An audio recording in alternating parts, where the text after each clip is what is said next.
I want to talk to you today about myths surrounding artificial turf, and there are many of them. So let's start with what artificial turf is, because a lot of people don't understand how they are structured, and that makes a difference actually when we're discussing what's good and what's bad. Artificial turf usually has four different parts. There's a shock pad at the bottom, which makes it softer, theoretically, for athletes if they fall. There's a rubber plastic backing, and into that backing is woven these fake blades of grass, also made out of plastic. And then the infill, which can be a variety of different ingredients, and I'll talk about that in a minute, are on top of the backing, and they actually hold the blades upright.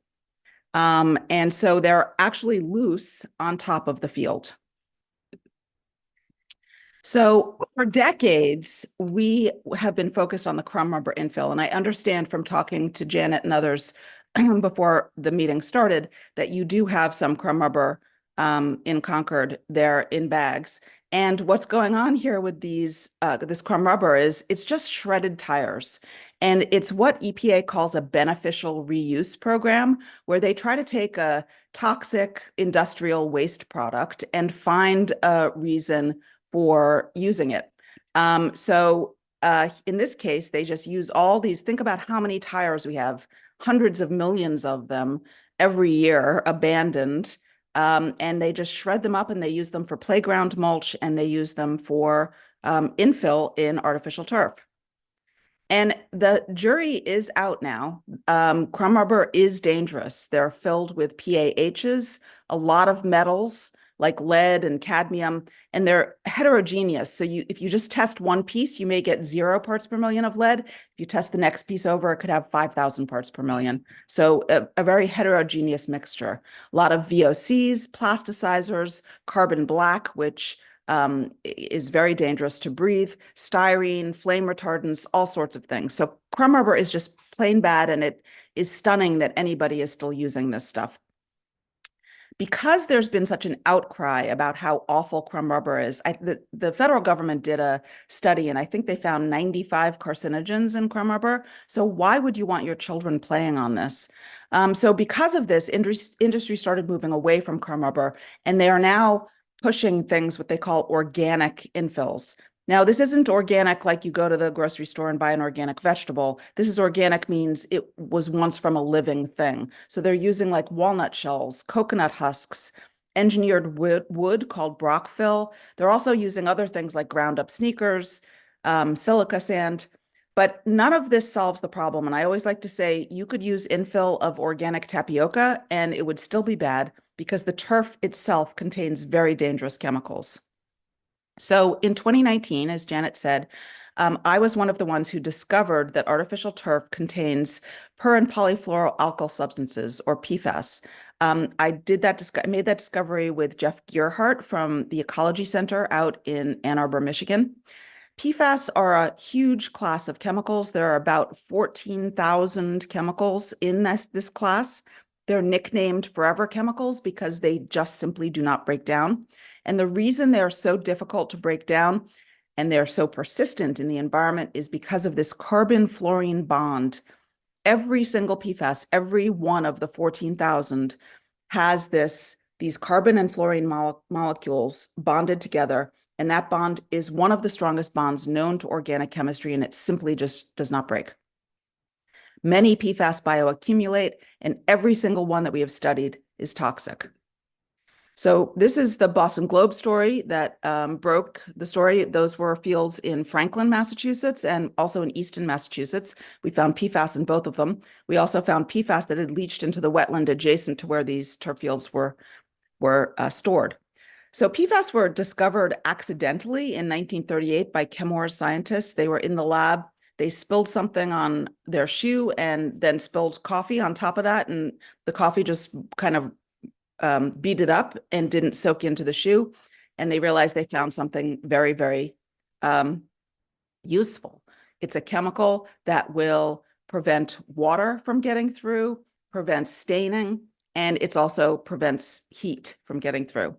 And since that time in 1938, PFAS have become ubiquitous. They're everywhere. They're in our carpets. They're in carpet cleaning products. They're in food packaging, like especially microwave popcorn bag or bakery boxes. They're in our upholstered furnishings, in makeup, outdoor gear, rain gear, all sorts of household glues and adhesives, nonstick cookware, baby car seats, firefighting foam, and turnout gear. They are everywhere, and it is a national crisis.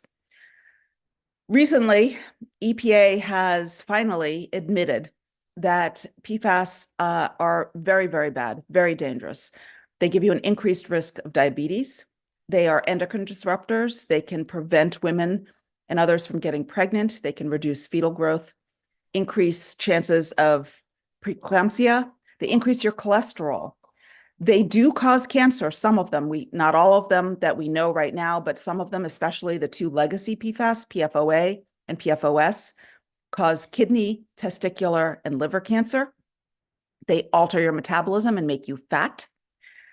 This one's really scary. They reduce your immune system function and cause vaccines to not work. So if you're taking COVID vaccines, but you have a high level of PFAS in your blood, they're not going to work. They also increase childhood obesity and do all sorts of things to infants and children, growing, learning, and behavioral issues. So how toxic are they? Currently, states like Massachusetts regulate PFAS in the parts per trillion, which is a tiny, tiny amount. Lead, for example, is regulated in parts per million. So how to grasp the concept of a part per trillion? That's 1 penny out of $10 billion, or 1 ounce in 31 million tons, 1 second in over 317 centuries, or a droplet of water. It's actually a droplet of water. I've got to change the slide, in 20 Olympics-sized swimming pools. So very, very dangerous in minute amounts. In March of 2023, EPA issued proposed regulations, or MCLs, maximum contaminant levels, in drinking water. And they stated that there is no safe level of either PFOA or PFOS in drinking water. So they are planning on regulating them at 4 parts per trillion. Currently, Massachusetts regulates 6 PFAS at 20 parts per trillion. They're going to have to bring their levels down once EPA finalizes their rule, which will be done this spring. It's also important to note that there are 3 routes of exposure for PFAS: inhalation, dermal absorption, and ingestion. So why is PFAS in artificial turf? It seems bizarre. If any of you ever played with Play-Doh when you were little, or if you have children or grandchildren now, and you remember those machines where you could like extrude the Play-Doh through those like noodle-like things and make spaghetti, Play-Doh spaghetti. Well, that's how they make artificial turf. So it acts as an extrusion aid so the molten plastic doesn't clog up the machinery. We also have been told that it may be added into the plastic itself for UV protection and to prevent breakage of those grass blades. So for a while, once we made this discovery, the Synthetic Turf Council, which is the major lobbying arm of synthetic turf, they at first denied it, and then they finally admitted it. And then in June of last year, California was trying to ban artificial turf with PFAS. And the Synthetic Turf Council testified and said that they could not possibly, within the next 3 years, find a viable alternative for PFAS. So not only are they admitting it's in there, they're admitting they can't get it out. Worse, PFAS leaches off artificial turf fields into water. Dr. Graham Peasley of Notre Dame University and his student, Heather Whitehead, tested dozens of samples of artificial turf. They found PFAS in every one. In fact, Dr. Whitehead found that approximately 75% of all turf contains PFOS, which is one of the 2 most dangerous PFAS that we're aware of. Real-world examples show that water and wetlands around artificial turf quickly becomes contaminated within a month or less. In Martha's Vineyard, a consultant found that a brand new field will leach off 12 parts per trillion of just the 6 PFAS regulated by Massachusetts, and it gets more as the field ages. So once you put this plastic carpet down, your water will quickly become contaminated and probably over EPA's new proposed limits. Once PFAS gets into the environment, it's almost impossible to get out. I like to liken PFAS contamination to climate change. If we stopped burning fossil fuels today, the amount of carbon dioxide in our atmosphere will stay at or around 424 parts per million for decades, if not hundreds of years before it starts to come down. Similarly with PFAS, if we stopped using products with PFAS tomorrow, we're going to have PFAS in our environment at the levels we have them now for dozens of years, if not hundreds of years before it comes down. The reason for that is that you can't really burn them. They don't get destroyed except at really, really high levels, and it becomes airborne and then deposits into soils and waters. When you put it through a wastewater treatment plant, actually more PFAS are created. Wastewater treatment plants do not take out PFAS. When you put them in a landfill, they get into the leachate, and then they also get into water. So it's just this constant cycle of PFAS.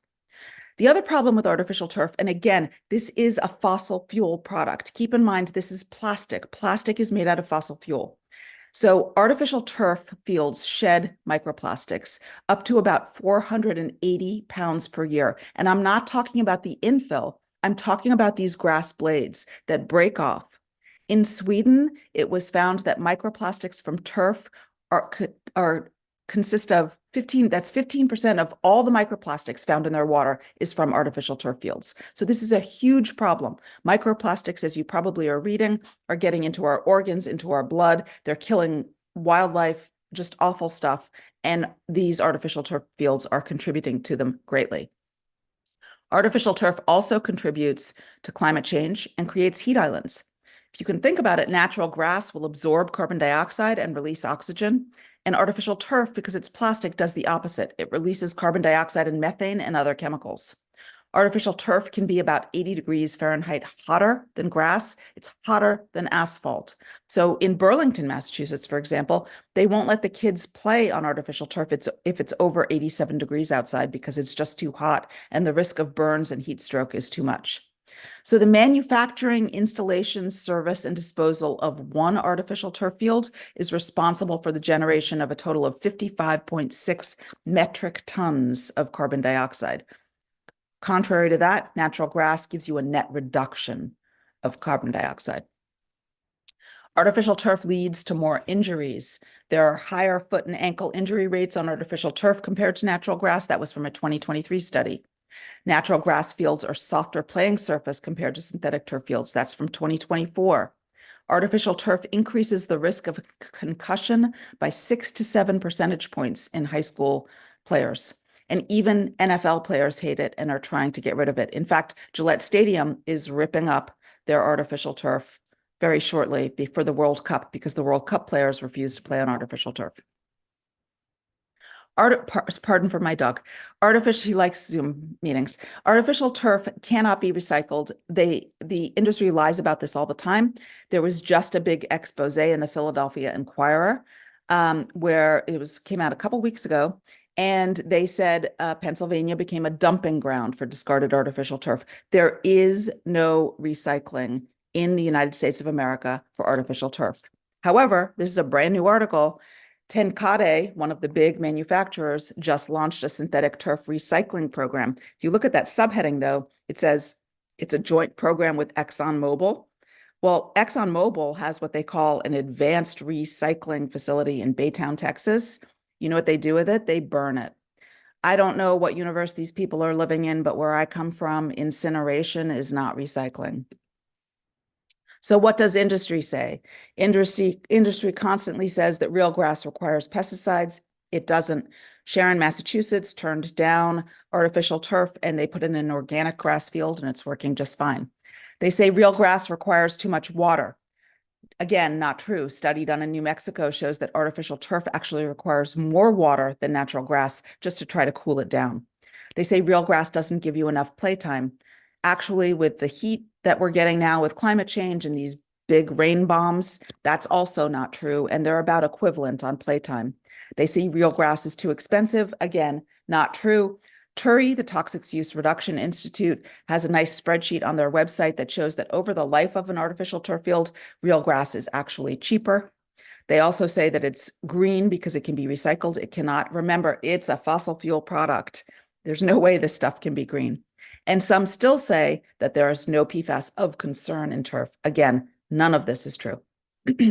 Artificial turf is bad for the environment, full stop. There's no argument here. There's no benefit to it. The environmental damage will be felt for decades to come. I know that drought and climate change is a problem, but artificial turf is not the answer. Grass people are trying to develop, and they're making great strides in developing more drought-resistant grasses that can be used on playing fields. Artificial turf does not handle this extreme precipitation well at all. And industry will tell you that artificial turf is the gold standard, but it's not. And some industry reps come before school boards and school committees, and they don't even know that there's PFAS in the product that they're selling. Artificial turf is also bad economically. It's more expensive to maintain properly. It does need watering. It needs to be replaced every 6 to 10 years. The infill needs to be replaced every year, and the potential liability issues are huge. Why? What am I saying, liability issues?